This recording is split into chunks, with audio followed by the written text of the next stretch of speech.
Saya Maudana Sution akan membahas tentang waktu pembagian warisan dan kesepakatan pembagian warisan. Kemudian akan dilanjutkan oleh pembagian harta warisan sesuai dengan bagian yang telah ditentukan oleh syara. Pembagian harta warisan dilakukan setelah beberapa hari pemakaman dilaksanakan. Dalam hukum Islam, pembagian harta warisan akan dilaksanakan setelah pelaksanaan pelunasan hak-hak yang telah dilunaskan yang berkaitan dengan harta peninggalan, seperti penyelenggaraan jenazah, membayar hutang piutang dan wasiat. Kemudian B. Kesepakatan pembagian waris. Apabila para ahli waris sepakat adanya pembagian harta warisan, maka akan dilaksanakan kesepakatan ini di hadapan notaris dengan kesepakatan yang akan disepakati oleh notaris. Setelah disepakati bersama, maka perlu banyak langkah-langkah yang harus dilakukan. Yang pertama itu membuat surat kematian seperti di kelurahan atau di kecamatan. Yang kedua itu membuat surat keterangan pengadilan waris di waktu dan tempat. Cukup sekian materi saya hari ini tentang alur pembagian waris dan kesepakatan ahli waris.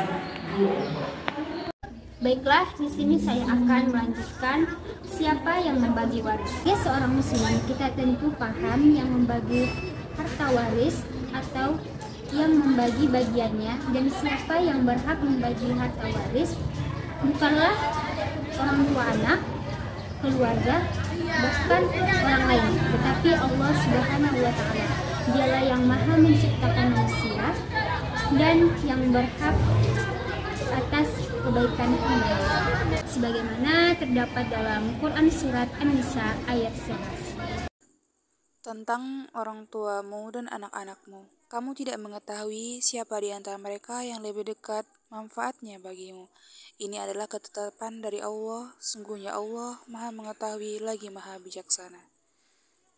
Berdasarkan ayat tersebut, jelaslah bahwa yang mengatur pembagian harta waris adalah Allah, sebagaimana firman-Nya, ini adalah ketetapan Allah.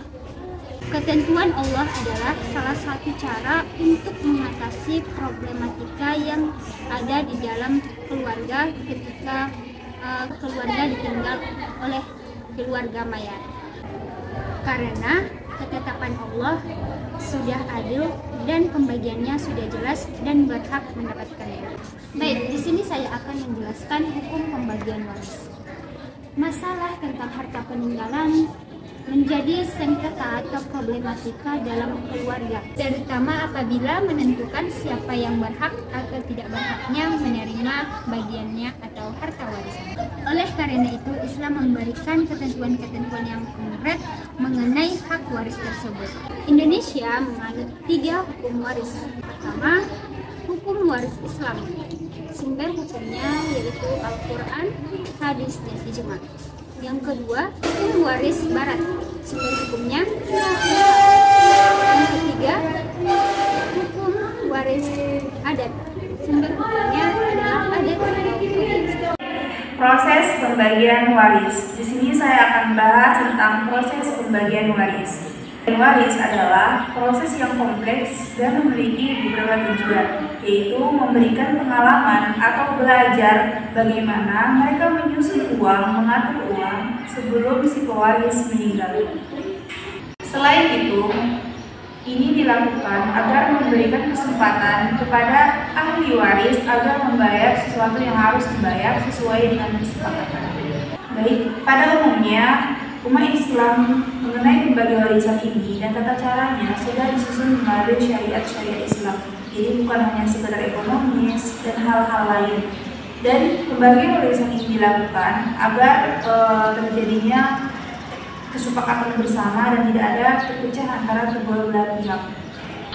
Baik, bagian-bagian ahli waris bisa dikatakan sebagai berikut. Yang pertama, 1/2, 1/3, 1/4, 1/6, 1/8, dan 2/3. Dan ini sudah dicantumkan di dalam Al-Quran dan berbagai banyak hadis. Contohnya, jika seorang suami meninggal dan dia meninggalkan istri dan 1 anak perempuan, maka istri dan anak perempuan itu menjadi ahli waris. dan mereka sudah mendapatkan ketentuan dan harus mendapatkan harta warisan tersebut.